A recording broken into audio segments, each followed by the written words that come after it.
Now we've got Billy Corgan from Smashing Pumpkins with us, and we're really excited to have Billy here. Billy, it's good to see you. Matt, I know you're just getting started in the business, but I like what you're doing, and keep it up. Yeah, I'm going to try to see if I can maintain some time here, Billy. We'll see. Billy, I got to say, I love this really incredible 33-song rock opera, basically, that you put together here, and if you released in 3 installments. Autumn is incredible, 11 songs each time. And I wanted to ask you, because I know that when you originally came up with the idea, and you've always been a guy you've gone to a grand level to outdo yourself and also to challenge yourself. But talk to me about what people's reactions were at first when you said, I want to do a 33-song, like literally this whole act. Tell me about it. What were people like? Well, anytime you ask in the question about a rock opera, you're in trouble just starting there. I went to the band with the concept of what I wanted to do about 5 years ago, and they were not very enthusiastic. Not because they didn't like the idea, but they were like, "Oh, that's just a whole lot of work." And this, of course, was all pre-pandemic. So when I started making the record during the pandemic, I didn't tell anybody about it. I just started working on it on my own. Reactions behind the scenes were very, very mixed. Probably more so on the negative side. Nobody's going to listen to all that music. Are you sure you want to do this? What's it going to cost? How are you going to market it? And the people I was in business with at the time really, were very doomy about the whole thing. Yeah, and I mean, look, Melancholy sold 10 million records. It's one of the few diamond records that are out there. So might not have seemed like a good idea to them at the time, but it was one of the biggest selling records of the decade when it came out in the 90s. And what a great album it was. Thank you. It's a little bit of a catchy thing to say, but it's a weird thing to tell musicians not to make music. Unlike back in the day, you remember the 90s, you did have to ask somebody to buy something for them to participate. Streaming services afford a different opportunity. Almost everybody I know has a streaming service, Spotify, Apple, whatever. So I don't understand what the big deal is. If you put music on a streaming service and people don't want to listen to it, well, it doesn't cost them anything. And if they do want to listen to it, the worst thing you're asking of them is their time. But I also want to know, I read recently that you had to pay off a hacker who threatened to leak unreleased material from you. Yeah, we had turned in the record, and it was in the process of sort of being evaluated and prepared for what became the release. And somebody in that end of the system was hacked. And next thing you know, a fan wrote me on Instagram, slid into my DMs and said, by the way, 9 of your songs are floating around on Reddit. I had a minor heart attack and found out that at that point, the hacker was only offering the songs to whoever would pay a particular sum. And so we went ahead and paid that sum, and somehow were able to not only stop the leak from happening. This was 6 months before the album even came out.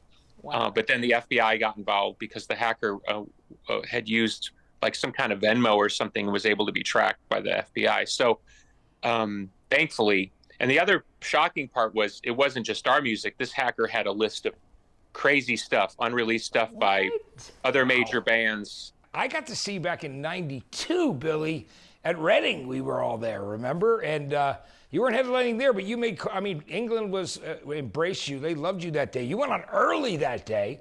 It was so early on. Matt, you're such a kind person. That was probably one of the worst, if not the worst, Smashing Pumpkins gig ever. I enjoyed it. I still liked seeing you guys because I had not seen you in an atmosphere of a festival before. You and I were talking backstage there, and it was you, it was Nirvana, it was the Beastie Boys, it was. It was incredible. But yeah, we had a particular poor day. We were playing a lot of new songs, and I think the pressure of the moment some of our band members, or maybe just one, had a particular implosion that day. I think there's a shot that I really loved that was taken that day of me wearing a dress, doing a handstand on stage, or a headstand, which was my way of dealing with the fact that the gig was going poorly. And then I smashed my guitar, and then hit our future record company president in the head with it and made him bleed. So that's my memory of that day. Well, you know what blows me away? That is the story that's out there, and you will love this, Katie and Josh.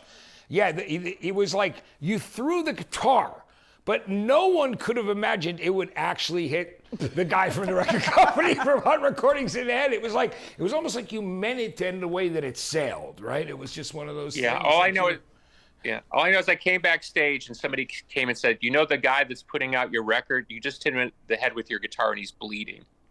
And I thought, well there goes that. Well, he was the sweetest guy. He thought it was really funny, actually. And so it ended up working. We bonded over it. Well, I guess we'll know when Smashing Pumpkins are having a bad show. We'll see Billy doing a handstand and throwing guitars and hitting people. Which would be amazing. Yeah, you know. But I would also love to know, you are so involved in not only your music, but the wrestling community. Is there something that you would love to dabble in later on in the future that you've never tried before? Like maybe something that you would like to turn into a hobby? That's a great question. I have a lot of artistic things that I want to do that are sort of sitting there waiting for me to have the time to do it. But I think publicly, when I was a kid, I was really into music. I was into wrestling and I was into baseball. So that would be the only thing left to do, I think, is be part owner of a professional sports team, which honestly sounds a bit boring to me, but it sounds fun. Add to Katie's statement, you've been so I'm a lifelong wrestling fan as well. You know, for those who don't know, Billy owns the National Wrestling Alliance, one of the oldest, most storied franchises in the entire business. What is it about, owning the NWA and that vision you've had for wrestling that makes it so special, what you're doing with the NWA there? I think my approach has been very similar to how we were able to build the Pumpkins, right? When we started, we were a club band. How do you go from being a club band to being one day on, say, back in the day, it would have been MTV and headlining an arena? Well, you have to build kind of an asymmetrical game of getting people excited about what you're doing, but also get them to get on your side with the vision that you have. Because if you're going to compare apples for oranges, well, at that time, Bon Jovi was 8,000 times bigger than we were. So how were we going to compete at that level? We had to be kind of, for lack of a better way to put it, we had to be a little bit different, cooler in a different way, and maybe a little more aggressive in a different way. If Bon Jovi was making touring videos, where everybody looks amazing and everybody's got big hair, we were making, videos where we were all in an ice cream truck. We were basically marketing that we were different and we had a different vision, and it worked out. So the NWA is very similar, I think. It has the traditional values because it's a 75-year-old company, the oldest company in the world.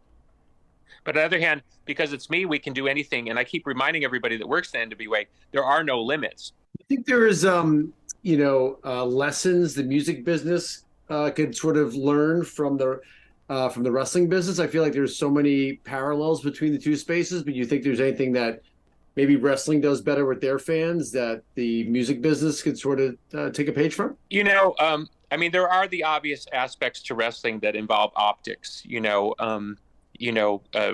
A lot of people want to look the part. They want to be chiseled and have a lot of tattoos. I believe that talent always trumps optics.